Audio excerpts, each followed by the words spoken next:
Samupe, Sampadia, Chimafidi non kotu, era one radio. Samupe, Jumpadia, Chimafidi non kotu, era one radio.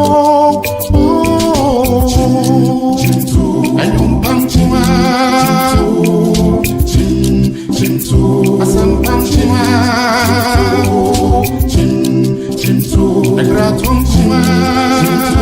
Era one,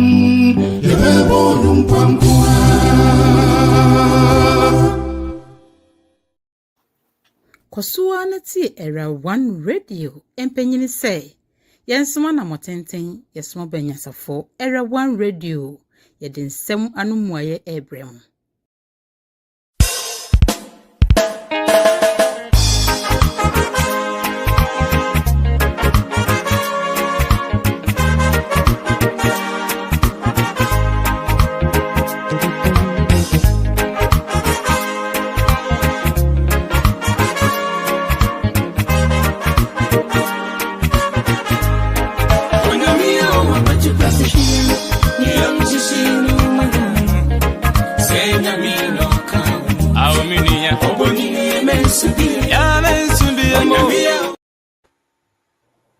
All right, good evening, Era One Radio listeners and viewers all over the world. It's another Tuesday, the 24th day of December 2024. We are just a few hours to Christmas. Maybe you're saying, okay, what is Christmas? And is 25th the actual day of Christ's birth? I was having a dialogue with the Lord himself, Jesus, tonight whilst I was driving, and I asked Jesus, the whole world is celebrating your birthday today. Is today actually your day? Because we have people, proponents and opponents saying that, oh, it is not his right birthday, so you guys should stop celebrating it. And I could hear the Lord telling me, I'm just saying, he didn't say it audibly for me to hear, but he said, silly boy, don't worry about, this argument, just celebrate my day. So that is all I got to say to you. Well, on behalf of myself, my studio manager, Dr. Setutu, and the whole Around Radio, I bring you greetings on this 24th day, the eve of Christmas. This is the Divine Connection Show. This is where divinity meets humanity. And tonight I have an awesome guest in the studio. I will introduce her in a minute. But well, as I said, this is Divine Connection, interception where divinity and humanity meets, the Y and the X axis where God meets us. If you want to call in, it's 240-280-2633, or if you want to text, it's 510-931-0946. We are transmitting live. This is not a dead news. This is a live program right now. It's happening live right now on YouTube, Facebook, and also on Modern Ghana Radio. All right. So tonight, I have the singular privilege of having a very honorable person. I have known this lady for over 30 years. So some people are saying, Charles, you are very old. I'm not that too old, but some of us, we started life a little earlier than you guys did. Yeah, we go way back in, to UST, now Kwame Nkrumah University of Science and Technology. She's a student of an alumna of Wegehe. For those of you who don't know, Wegehe is one of the best girls' schools in Ghana, Wesley Girls High School. So they work with their shoulders high. If you go to Wesley Girls, they call you Debu and all the names you can think about because they are smart, learned, and they are proud people. All right, so I have in the studio Dr. Winnie or Winifred Kofi. And who is Dr. Winnie? Let me read her bio because I don't want to mess up the line. So let me tell you who she actually is. And as I said, I've known her over 30 years now. I don't want to give it a precise years, but at least just take it as more than 30 years. Dr. Winnie, or Winnie Kofi, of course, she's married. So those of you who are gazing and looking, thinking she's single, it's too late. You can't get her. She's already gone. She's a registered State of California civil engineer. She's an executive leader and senior administrator with almost 20 years experience in and managing, overseeing facilities management organizations in large public and private higher educational institutions. Not many ladies have achieved this, so she is right top there. They call it 1% of the top. She brings her values, which include curiosity. She's very curious. Empathy, advocacy, and collaboration, and her expertise as a strategic and critical thinker, risk manager, problem solver, negotiator, political and business acumen in developing and implementing strategies and processes to support higher educational institutions in meeting their strategic goals and objectives. Most recently, she completed a doctorate degree in educational leadership, and her research project, some of us call it dissertation, examined leadership disparities in facilities management and how such disparities impact educational institutions. I didn't know there was anything like that. Until recently, she was the Associate Vice President, Facilities Development and Operations with California State University East. She co-created a nationally recognized and successful California State University Women in Facilities program aimed at addressing the underrepresentation of women in the facilities management leadership, which means this lady is unique and she has actually pioneered some of this that we'll be talking about tonight. She is now the interim assistant vice president of facilities and construction at Texas Tech University. Madam Vice President, Madam President, you are welcome to Era One Radio Studio. Well, thank you. Thank you for having me. All right, so this is how we're going to begin. Of course, you know, when we come to Era One, we do some shout outs, we do some warm up, but because of time, we were actually supposed to start at 6, but then I had to go for a Carol's Night program, so that's why we drag into 7 o'clock. But please go to Facebook, go to YouTube, and share this link because I don't know when I'm going to get her again. So share this link. I'm sure she's going to share it herself. Friends and family, come over, let's discuss and let's chill on this eve of Christmas. This is a happy moment. All right. So I'm going to ask her to maybe share a bit of Christmas shout out to friends, family, you know, who she wants to give out Merry Christmas to and all that. Maybe tomorrow she's going to be too busy cooking. And you know, when women go to the kitchen and cook, the phone is not there. The phone is somewhere. So she might not be able to call you right on the real time to wish you Merry Christmas. So I'm going to give her the opportunity now to shout out Merry Christmas to friends, family, husband, children, anybody that she wants to. Winnie, your turn. Well, thank you so much, Dr. Boston, for the opportunity to be here with you on the eve of Christmas, the eve of the birth of Christ. I would say, let me chime in and say that I did go to ROSEC 1 to 5. And so a shout out to all the Rose's people out there, the Rosa family, and to Wesley Girls, where I went to sit form as well. So Merry Christmas to you all, wherever you are listening. I want to say a happy birthday to 3 of my favorite people. Auntie Martha in Pennsylvania, her twin sister in England, and then my friend Croje, who is here in California, San Jose. Happy birthday to you all on the eve. Croje, yeah. You got to celebrate, Christmas and your birthday. That is very efficient. We bring one cake and others are taking 2 cakes, right? So that's a shout out to you all, and then to my family here. My son coming from New York to visit in a few minutes, which would be great. And the whole family here in California, Merry Christmas to you all. And to everybody listening in, Merry Christmas. May this time that you share with us be useful. May we bring some laughter to you. May we bring a lot of love to you. And I'll turn it over back to you, Dr. Boyson. All right. Thank you very much, Dr. Kofi. I don't know whether I should call you Winnie, Dr. Kofi, Dr. Winnie, whichever way, that's you get the same person anyway. All right, so I'm also going to give some shout outs. I want to send out Merry Christmas to my family in the US, the Boyson family, my wife, and my 3 kids. My friends, Yawusu and family in New Jersey, the Dumashis in New Jersey, my FDA family, the USPHS family, my family in Ghana, and anyone who calls me a friend. If you call me a friend, I'm your friend, I'm wishing you a Merry Christmas. And of course, Dr. Samuel Osetutu, also known as Dr. Ostus, and the Era One Radio, Dr. Opoko Ajiman, all of you, Merry Christmas to you all. All right, so tonight, we're just going to have a heart-to-heart discussion. This is not going to be an interviewee, whatever, kind of discussion. We're just going to deliberate on life. And I think the title we'll have here tonight is just something like The Year in Retrospect. Reflections on events of 2024 with gratitude. What happened within the year? I mean, did the events affect you in a sorrowful manner, joyful manner, whatever it is? We're going to do a little bit of that. But before we do, I want us to know Dr. Kofi a little more. At least we want to know who she is. I've introduced her by way of reading her bio, but there was more to her bio. I know she left a lot of things, so we'll go into that. But let me go back to the bio a little bit and start from this direction.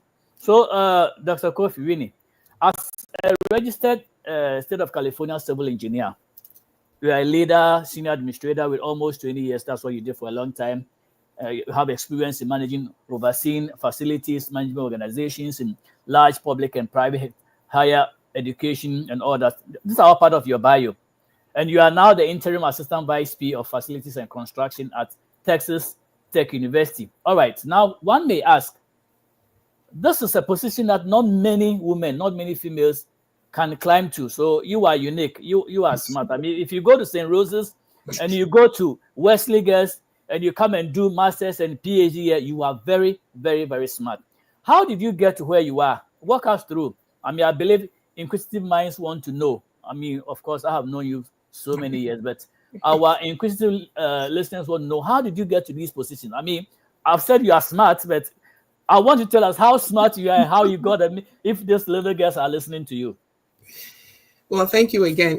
I would say that, it's a very long journey with a lot of, fun times and I would say opportunities that got me here. So I started, I'm a civil engineer by profession. I got my first degree from Ghana. There were two of us, my friend Ama Krama, the two of us in the civil engineering class of about 50. And in the engineering class, there were about 7 of us women in a class of about 250. So, I started from a place of marginalized, where women were not necessarily the majority in the classroom. And so when I graduated, I did work in Ghana for a little bit before I, pursued my master's in Sweden at Stockholm at Royal Institute of Technology. So again, it was building on those kind of always being in a space where you are not necessarily the majority. So again, in Sweden, I was in a class with a lot of people from different parts of the world. Got a master's in engineering. And then right after that, I actually did my MBA at Idaho State University in Pocatello. Again, trying to leverage my engineering skills, which is more technical, and then getting an MBA, which opens your mind to business and a little bit of finance and processes and operations. My first job, I would say, was in an engineering capacity around Los Angeles, where I actually worked as an assistant engineer, which is more like a project management way of work.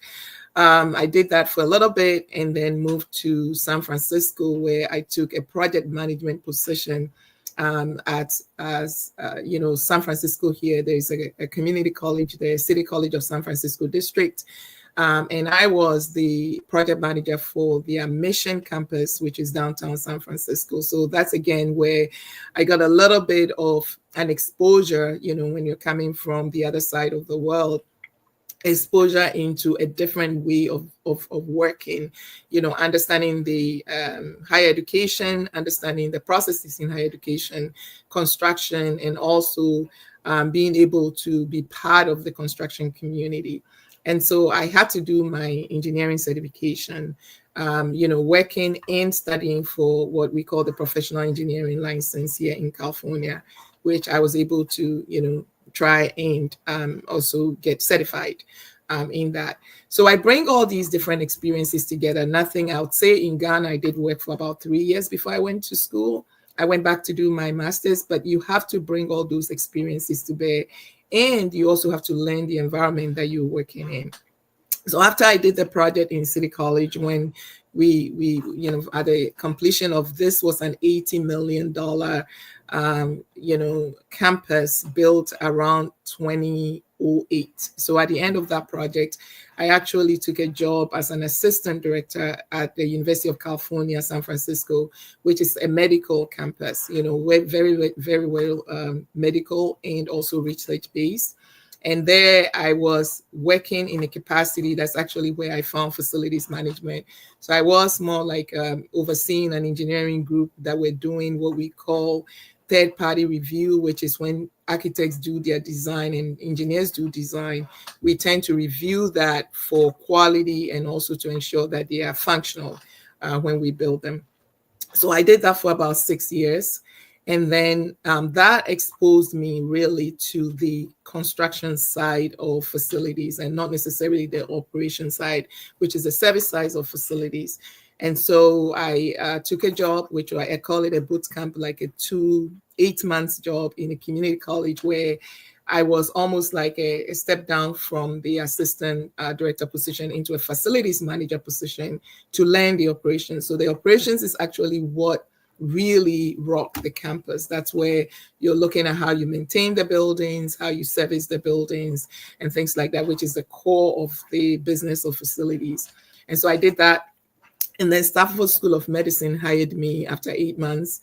I worked for them for about 2 years, and again, overseeing facilities. I was the assistant director, so doing, again, third party, which I've done at the University of California, San Francisco. And now I could also do the operations because most of the operations were under me.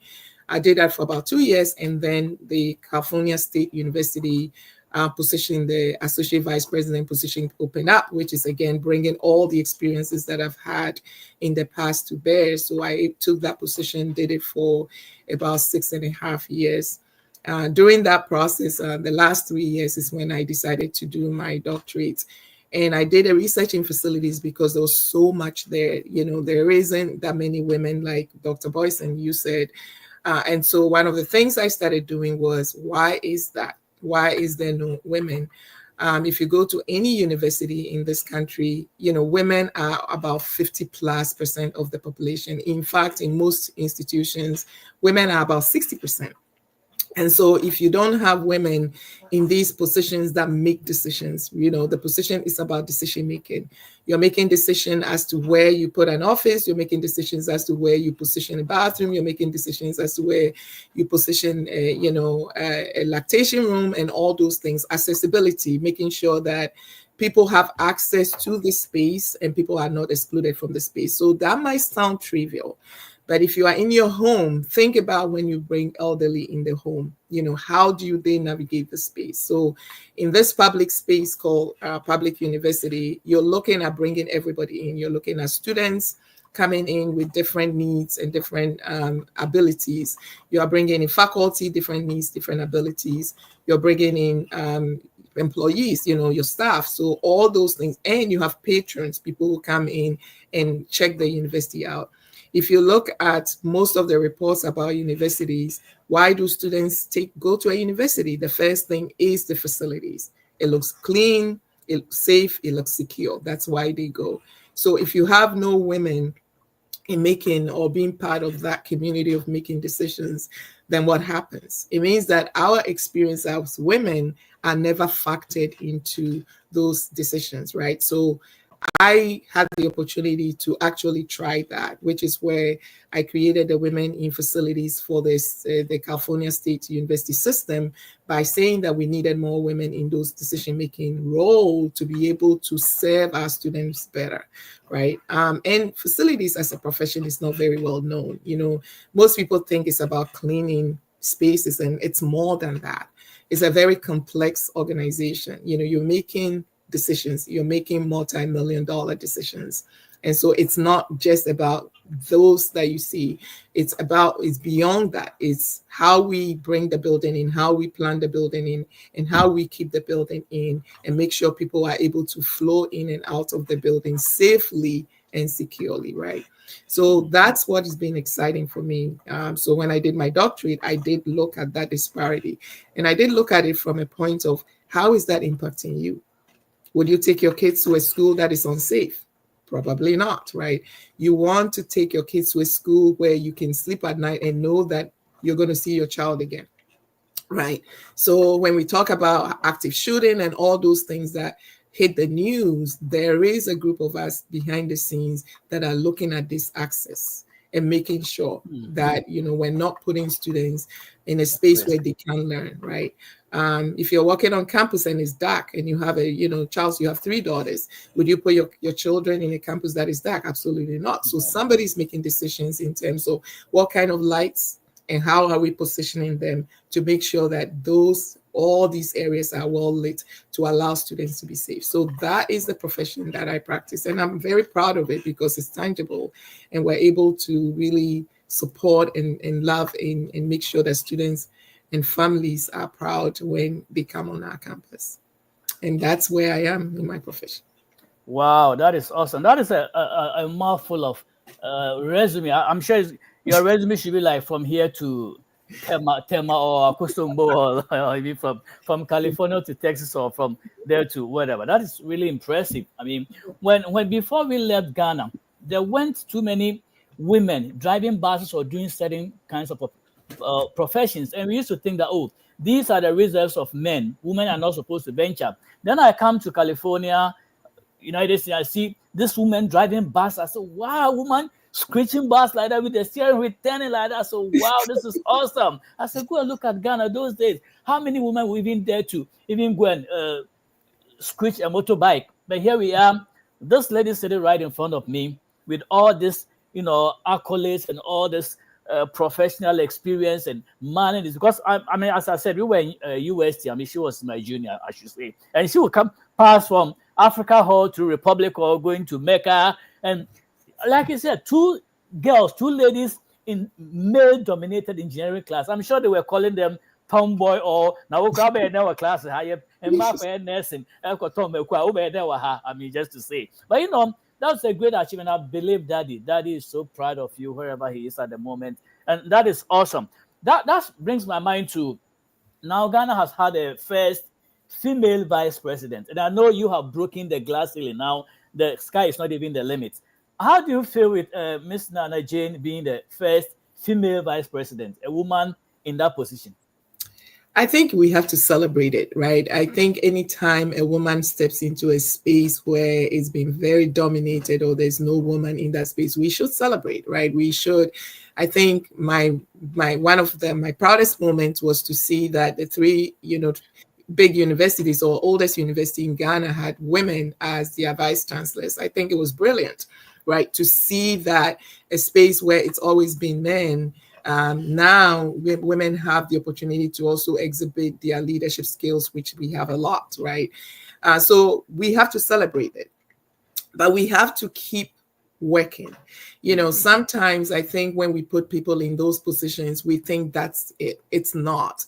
It's actually more work, right? She should not be the first. That means that she needs to pave the way for others to come in. She should not be the first. That means that we are all going to celebrate her, regardless of your political ambition or your political position. That's not the case.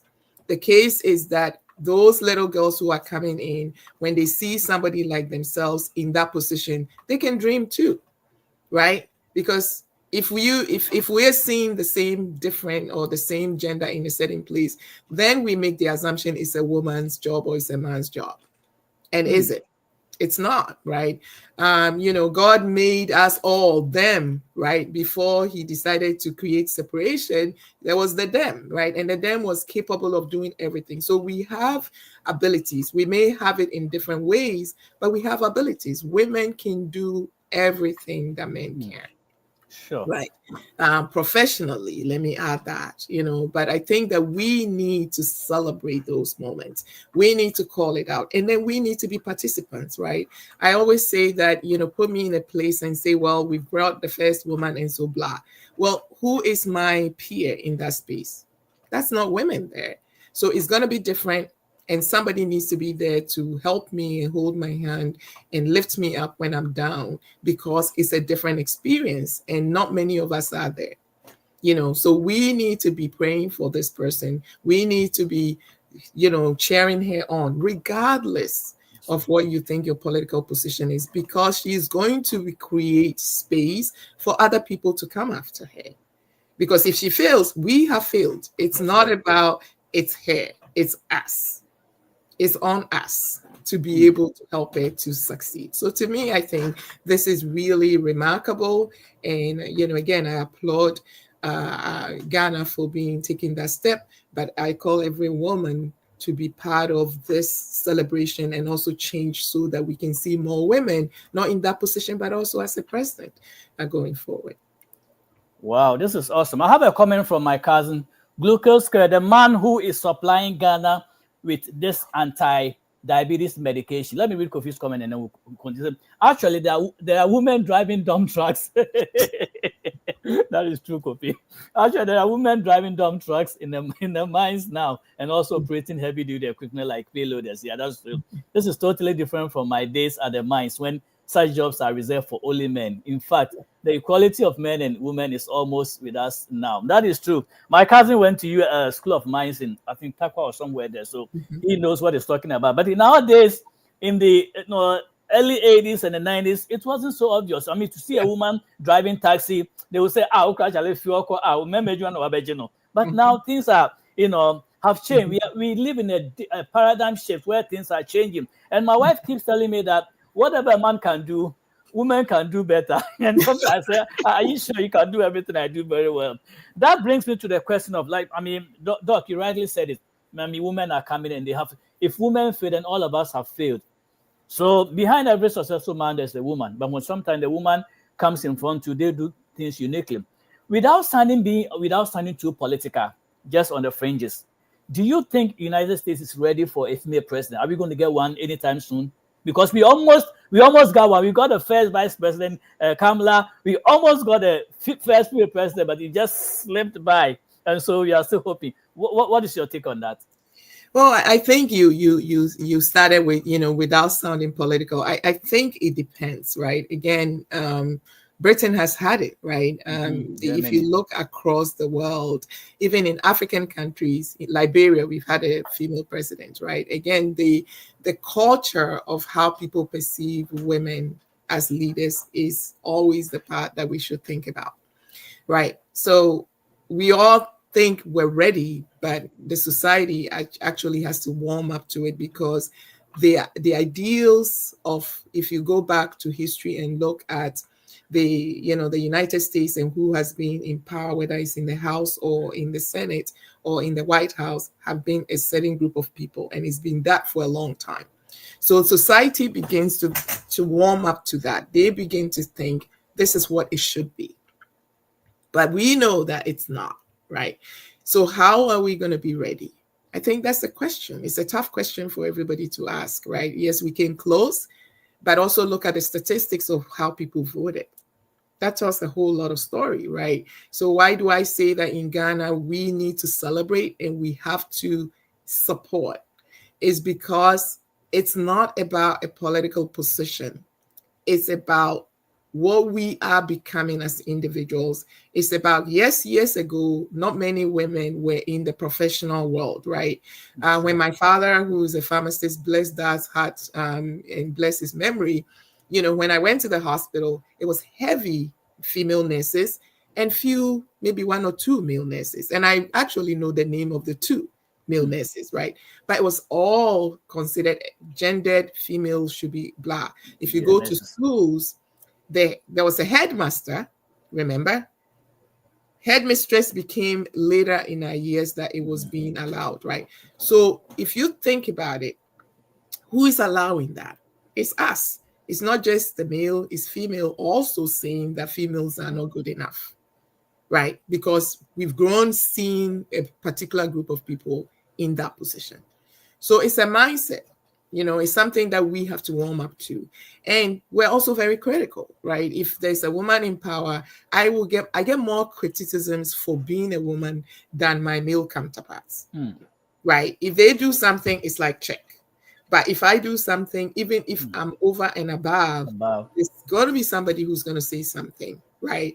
Like you said, they have names for people like me, right? It's like you have to work double to earn the same thing in terms of praise or appreciation or whatever. It's not even that. If you are assertive, they have so many different names. They have B names for you, they have D names for you, because that's not what you're supposed to always be what they call submissive. You're also always, like you said, beside every man, beside every woman. It's a partnership. There's nobody behind, right? The partnership pulls us together, right? Because that's what it is, right? And also we need to kind of embrace that. And to embrace it, it takes you to think about it not from what you've seen or experienced, because that's what you've seen from your childhood, Dad. Bless your heart. That's what we all see. But for you to say it's different, and let's celebrate it, because differences bring us more than we think. The same doesn't, it's boring. Differences allow us to be more curious, right? But we can't also use that judgment to say, oh, this is what they're going to do. And no, give them a chance. They might live differently. That is awesome. And that reminds me about one of the quotations that Pastor Cron used to say, that when your database increases or improves, then you also have to improve yourself. Right. One thing we need to do as human beings, is that our perceptions, our biases stuff should change.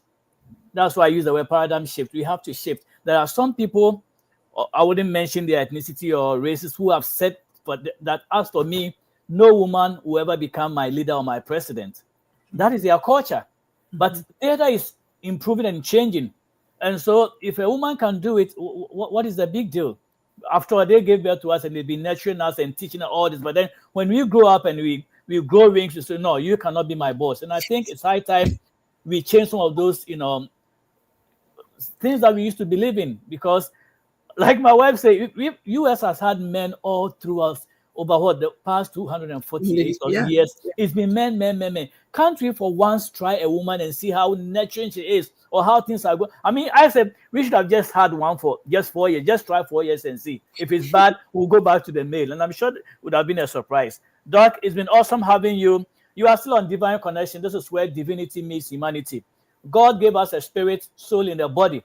He did not mean for us to only be spiritual. He wanted us to use our brains. Some people become so born again and they forget to use their brains. God wants you to think.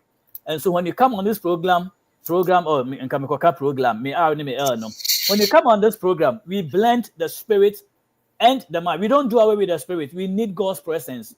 And when God inspires us, we have to use our brains. That's why people say that when you want to do something, it's only 5% inspiration.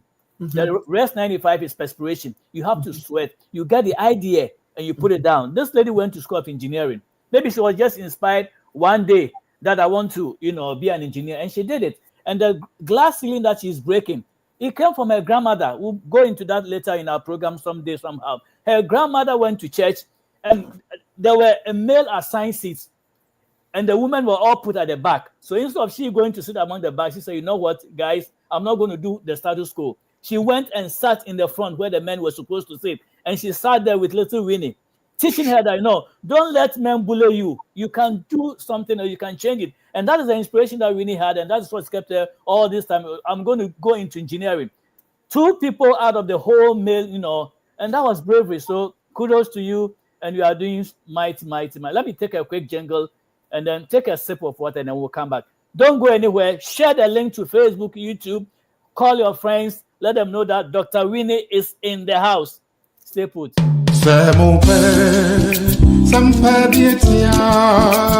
Chimafidi nunkotu era one radio. Jumpa dietia. Chimafidi nunkotu era one radio. Oh, and Pampuma. Asam Pampuma. The Gratumma era one, the Rebel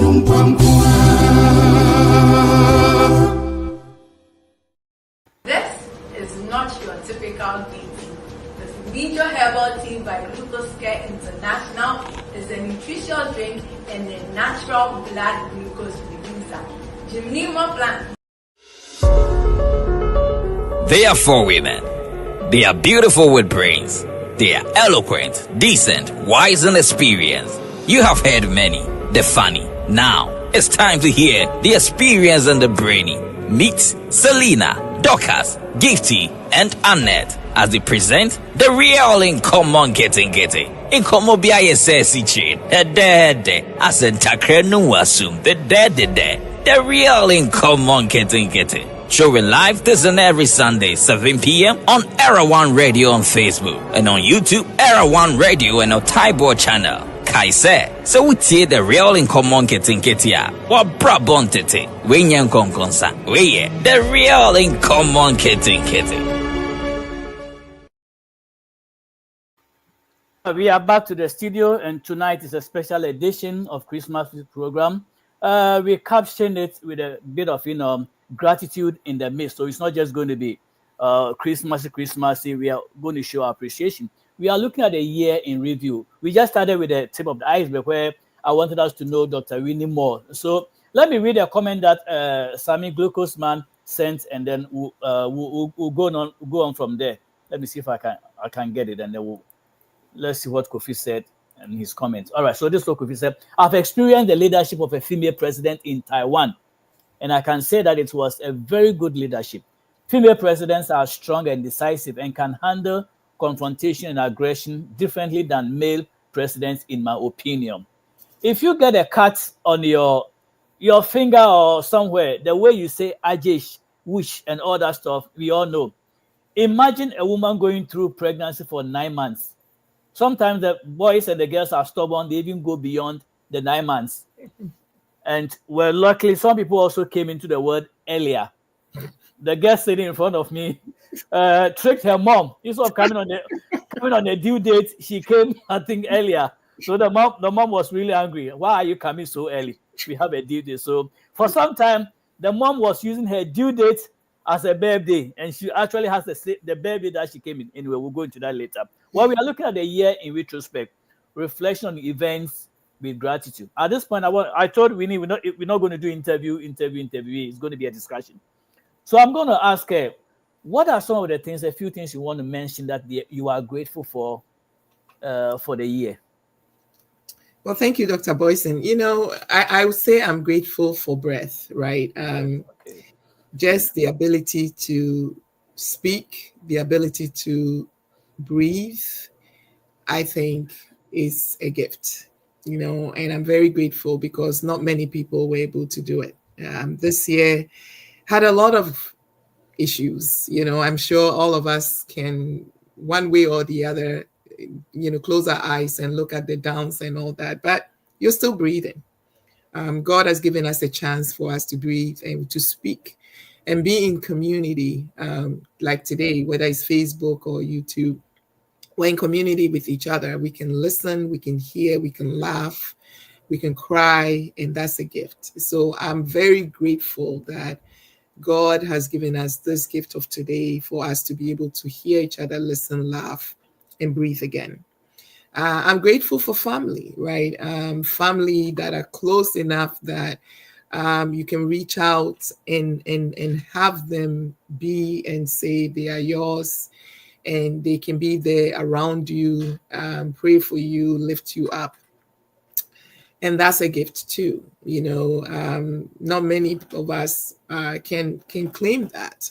I get a lot of calls every time I'm somewhere where family is checking on me, and I feel really blessed and privileged that I have that.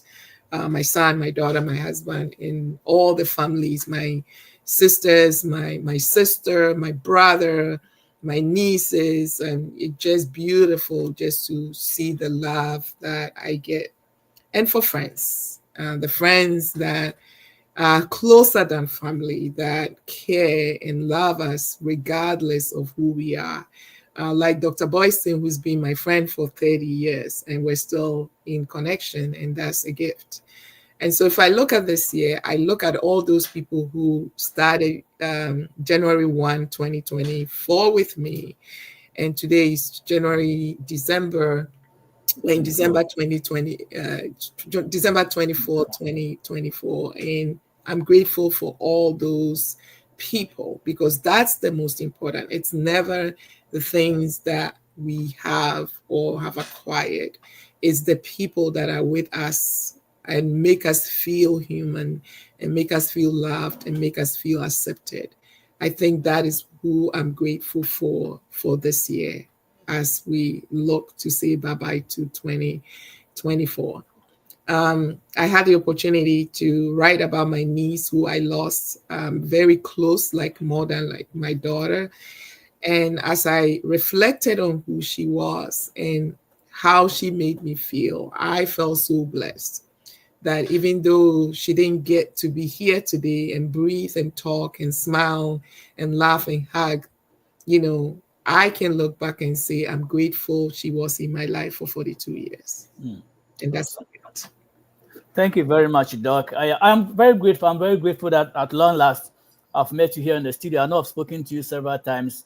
You were kind of quite busy, but in the Lord's own time, He has made all things possible. I'm grateful to God for life. And you mentioned breath, even being able to breathe. Let me say, sometimes we take things for granted. You know, we look at the things we don't have and we become ungrateful. That is very important. We have to know when to say thank you for little things. And on the subject of breath, I've had a family member who at a point couldn't breathe for some minutes and, hey, let's rush here, let's go here. And to imagine how your family member cannot breathe, it's like equivalent to cardiac arrest or something. Anything could happen. So for the fact that the Lord has brought all of us together, we are going to cross 2024. It's a miracle. And Doc and I share some commonality. Both of us, even way before we became U.S. citizens, we were originally Ghanaians, And if you look at where we have come from, it's a blessing. Coincidentally, the elections this year for Ghana and the United States will all happen around the same time, maybe a couple of weeks apart. U.S. had the elections on November 5th, and then maybe a month after, December 7th, Ghana had theirs. When you look at the election that took place in United States, some factors were saying that, okay, if this particular candidate doesn't win, there was going to be chaos. It would be chaos in the country. I'm going to be crazy. And so we were all sitting on needles. We were scared that this was going to happen. But God brought us through. We had elections, and now, so to speak, we haven't had any distraction or anything. There hasn't been any repeat of January 6th. Thank God for that. We are all safe. And in Ghana, too, some people say, Charlie, and we near the messy. But thank God, maybe so there were some riffraffs and some rascals who wanted to distract. And I hear a couple of 4 people die. But then, on the whole, there's been peace. So we want to thank God for that. We are grateful for that. And I know God is going to see us too, because if you refuse to be grateful, that is where you block your chance. And I say this on air. Some of our own friends and family members, when somebody struggles to send you $1, don't say, that was way paying to me to send me. Do you know what the person had to go through to send you that $10 or $20? It means the person should be able to pay his or her bills and send you something. Or sometimes they even forsake their own rent or mortgage. And so you are suffering more. So let me give it to you, because we know in some parts in Ghana, getting good credit to go to the bank and collect loan is very difficult.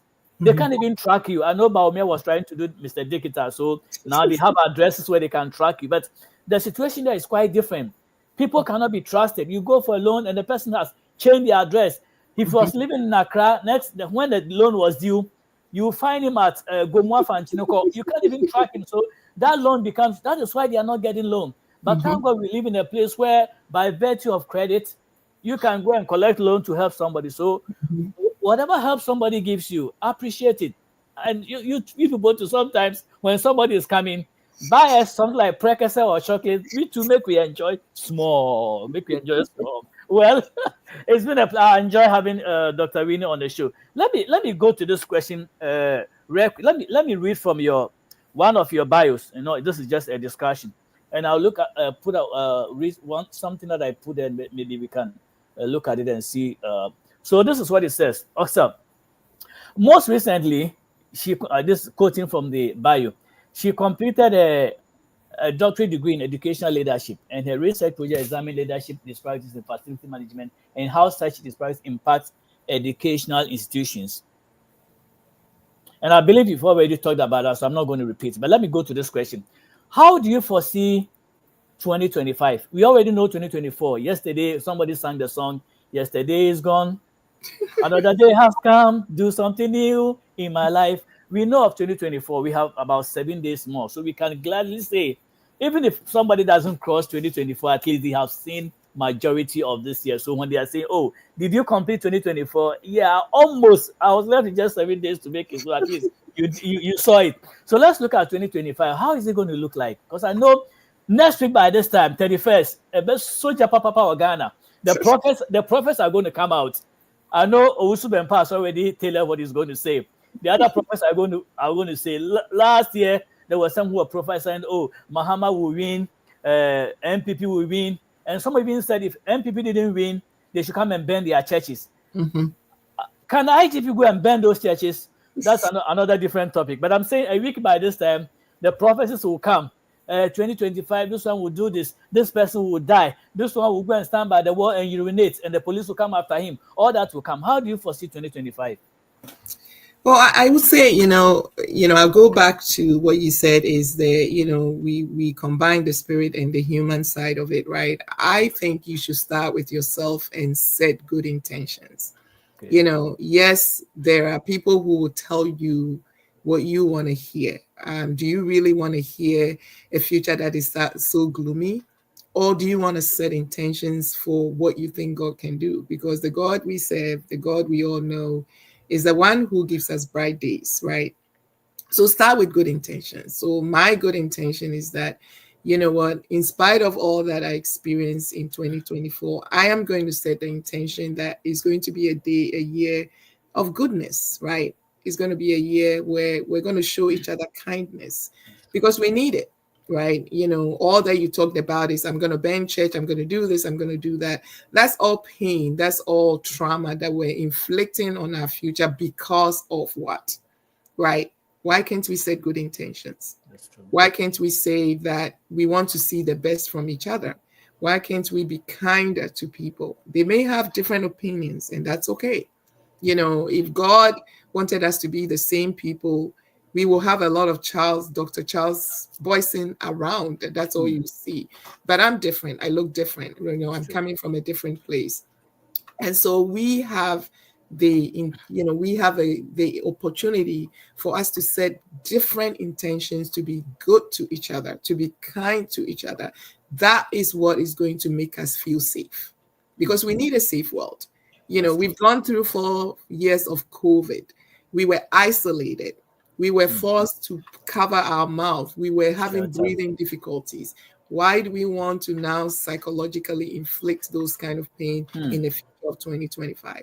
So no, I want 2025 to be a year of goodness. I'm setting the intention for a year of kindness. I'm setting the intention for a year where we will humanize ourselves and see each other as humans and not each other as something else that we don't want to see.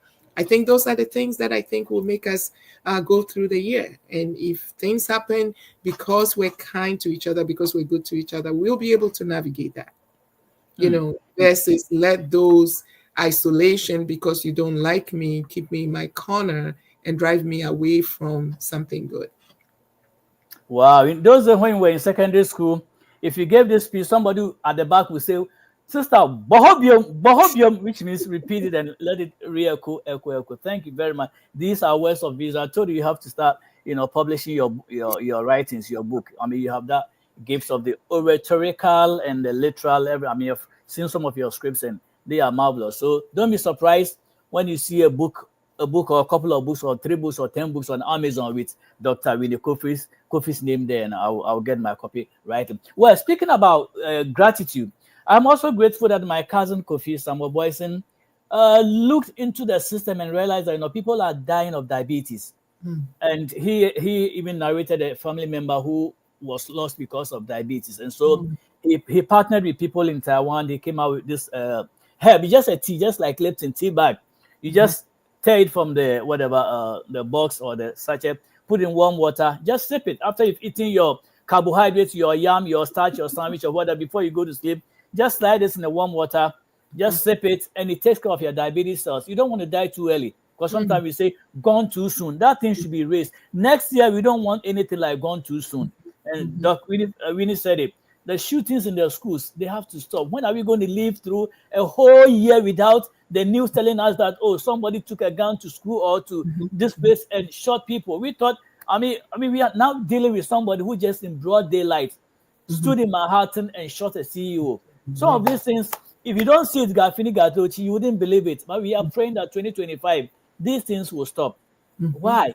They have to stop. So talking about Kofi's medication, tea bag. Those of you in Ghana, you can get a box of this from a store near Bosoka. I'll put the video here in a jiffy. That is my gratitude that This man has been able to avail this thing to others. Those of you who have diabetes, don't die early. You can sip this tea and you'll be very well. Let me play it and then we'll continue. This is not your typical tea. The Fumigio Herbal Tea by RETROSPECT International is a nutritious drink and a natural blood glucose reducer. Gymnema plant, the active ingredient in the Fumigio Herbal Tea, suppresses the absorption of carbohydrate ingested from your diet.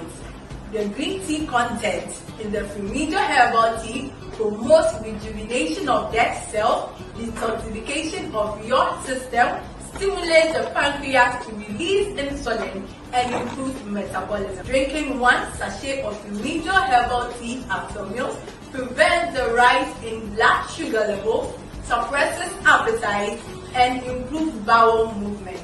Drinking Fumigio Herbal Tea regularly after meals can also prevent type 2 diabetes. We encourage you to drink Fumigio Herbal Tea 3 times in a day, coupled with mild exercises to maximize its benefits. Fumigio Herbal Tea has been approved by the FDA. Toxicity test conducted by SGS, so it is safe and non-toxic. A product of Singapore. With Fumigio Herbal Tea, your peace of mind is guaranteed. Call Ashok.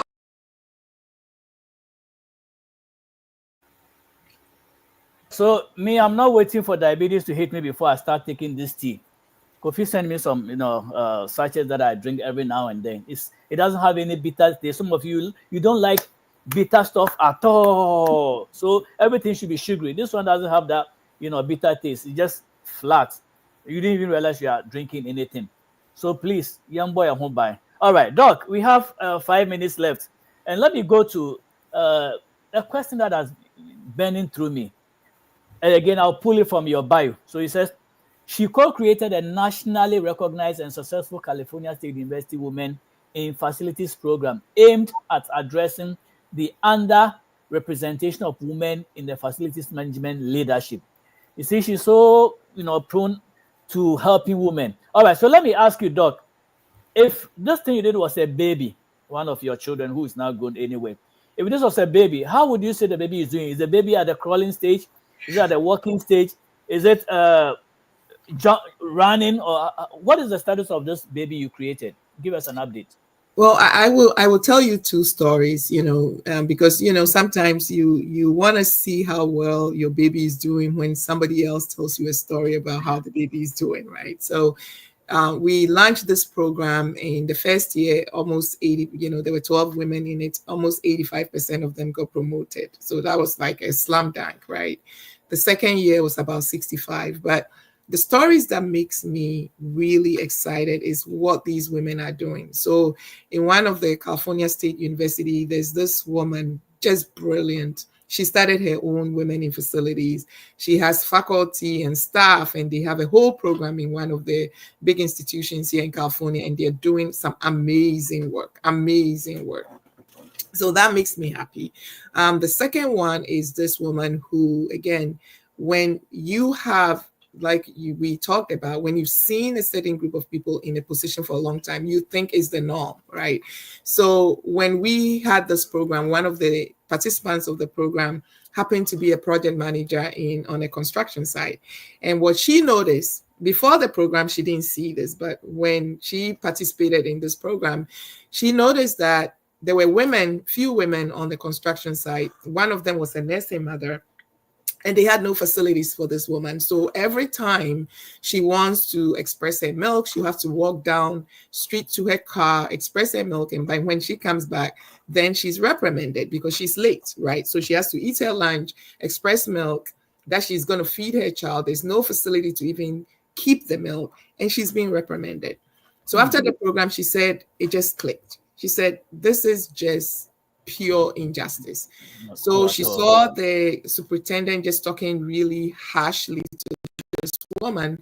And because she's a PM or the project manager, she approached the superintendent and said, well, I see that you have all the men's facilities, all the parties right on the site for the men. The women's was down the road.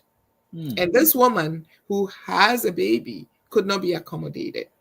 And she just shared that with the guy and said, how do you feel about it? And you're penalizing somebody for doing something natural.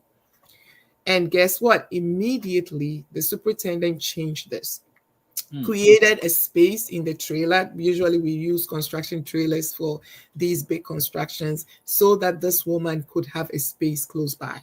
That to me is change, right? And I was so proud when she told me the story. I said, what? And I felt so excited and very fulfilled that she wasn't just in this program. You know, it wasn't just a program. It was this way of seeing the world differently. And when she saw it, she acted upon it. She didn't just keep quiet. She acted upon it. And that to me is what this program is about. The other story is about a person who was in the Marines. And you know, in the Marines, there are very, very few women, right? So she called herself, let me use a word called badass. You know, it's just a woman who's been able to toughen to get in. You've been in exactly. it. Because the training is not children cry. It's not easy. Right. Right. And she, you know, she went around on a nationwide tour talking to people about this. And she was in a high school reunion, and one of her classmates was like, what are you talking about? We used to see you as the person that everybody, like, you know, we thought you were strong, you were this, you were that. And she said, no, I wasn't. You know, but when I took this program, we dealt with something called the imposter syndrome, right? This is where you feel you're never enough. And she said, I had to confront that imposter and started really seeing that in spite of everything I thought I was scared like hell in some instances to just stop. And she was presenting across the nation in so many conferences I couldn't even keep up, and just bringing people along and helping them with tools, basic tools on how they can stand up for themselves or speak up, right? A lot of times we see things wrong and we don't speak up, right? That's the way we do it. Really, is that the way we do it? Because if you're doing something and it's hurting somebody, that's not the way it should be done. And yet they were able to stand up and say, you know what? Here's what I've done. And I've had a lot of other people who say, thank you, because of what you're doing. We're able to stop, you know, and speak up in places where we know it's causing harm so that we can lift people up. You know, it's all about lifting people up. This is what it's about. So that's what we did. And I'm so happy that we were nationally recognized for such a program as very innovative. It wasn't a lot of education. No, it was a very practical way of leading in a space where there are not very many women. Wow, this is awesome. Doc, I am so proud of you, and congratulations on your doctorate. Well, this is where I do the flip the script. Although it was just a discussion, I've been doing the question. What one question do you have for me? Let it be simple because I haven't studied for this test. Well, I was thinking what question I should ask you, and I don't know if it has to be simple. So I will say, what is one thing you've done to support your wife that you're proud of? My wife? Well, you know, some men, I don't know. I mean, men like to work and work and work and work. And of course, you know, with our African background, some men will come from work and just cross their legs and read the newspaper or watch the TV. But I would say I've been very supportive of my wife, you know, because when I read a scripture where it mentions that the man should love the wife and the woman should be submissive, most men jump on it thinking, oh, but I interpret it this way, that the man respects the wife respects the man loves the woman loves the man. So that should be interchangeable, you know, reversible. Don't say, oh, I'm the man, so I'm the macho. Give me all the respect and all that. It doesn't work that way. I've talked to a lot of men who demand respect, or give me my respect if you disrespect me. But also, I've been thinking about, Father, respect your wife. Even to the point of submitting to your wife too. It doesn't mean like koto her and lie down. But when your wife makes a decision and you think, oh, you are the man, you are the macho man, so forget you, I'll do what I think, you are not submitting. So this is what I want to bring across, that although the Bible says that women should submit, men, we too, we should submit. When your wife brings up an idea or something, don't just blow it away. Listen to her. If you can say, oh, I hear what you are saying, but what if you do it this way? We also have to show respect and submission in both ways. So I believe I've been there. I mean, my wife works, she works 80 hours or more. She comes home, she likes to cook. I mean, I suck on cooking, that one I would say, because I mean, I was the only child of my mom. So all I learned was the Ghana lice, subinkaka, and katinkwan, and all those things. But I realized my wife has learned so much. The food that she does these days, they're on a higher level. The things that she mixes, I do my soup and now she doesn't even want to taste it. So I feel bad. So while she's cooking, I have to go and do laundry. I have to vacuum the house. I have to do everything that she's not doing at that time. That way, when she's finished and she comes to the bed, she's not too tired. You know, some men would do that. They make the woman do everything, and when they come to bed too, they want their other meal. Of course, you know what I'm talking about. So, well, to make it simple, I would say I've been there for my wife. I mean, no matter how busy I try to be there for her, help her. We are co-partners. You know, I don't want to lord things. I don't lord things over her. I mean, every time when she says something like that, I forget, or she feels like I don't listen, but I'm listening. So in a way, I'm also trying to submit to her, to also know that it's not only the man that has to be a lord. We submit to each other and we respect to each other. I don't know whether I answered your question, but I tried. I mean, I didn't study for this test, so I'll say you should give me a pass mark. Well, thank you for answering my question. You're welcome. Well, we are on the brink, or I would say we are on the top of the hour. And Dr. Winnie Kofi, thank you very, very much. I mean, of course, I've been craving for this moment, and it is God's time to have it. But please do make this promise to me. I'm not saying a covenant, because a covenant sometimes involves blood. I'm just saying a promise. Would you promise me that this is not going to be your first and your last time here? Well, I'm happy to come another time and have this conversation with you. And again, I want to say thank you for the time, thank you for the space, and thank you for the community that joined us on this podcast. So thank you, and I'll be so happy to come back. You have to. There's always a place for you. I remember when I came to this lady, when I went to California on a job, I had to go do some assignment in California, and she sacrificed her time. She took me, drove me around California, all the interesting places that I had to go, and it was an awesome moment. I remember we went to some, mountainous places, and I think I enjoyed the trip. So thank you very much, and it was nice meeting John again. I mean, we're all in UST, so luckily John played in Te. John did Inter. Some of us, we did 4-0. I mean, can you imagine? For those of you who don't know Inter means you go to university and you meet a girl on campus whilst you're all in school, and then you put your raps, and then it catches a fire PK. Yeah, a PK. John did this and it picked. So Winnie gave into John's raps, and so they were born in Inter. So when we were struggling, John would leave University Hall Katanga and go all the way to Africa to go and eat. And some of us were hollering. I mean, so if you get Inter, you were blessed. So John had Inter, and they've been together for all these years. So I am grateful for your relationship. So I went to California, and John was there. As usual, we went for dinner with Kroje. Kroje, happy birthday to you. You know, celebrate. I mean, I don't know how you want to celebrate your birthday with the birth of Jesus. You are cheating. That is cheating.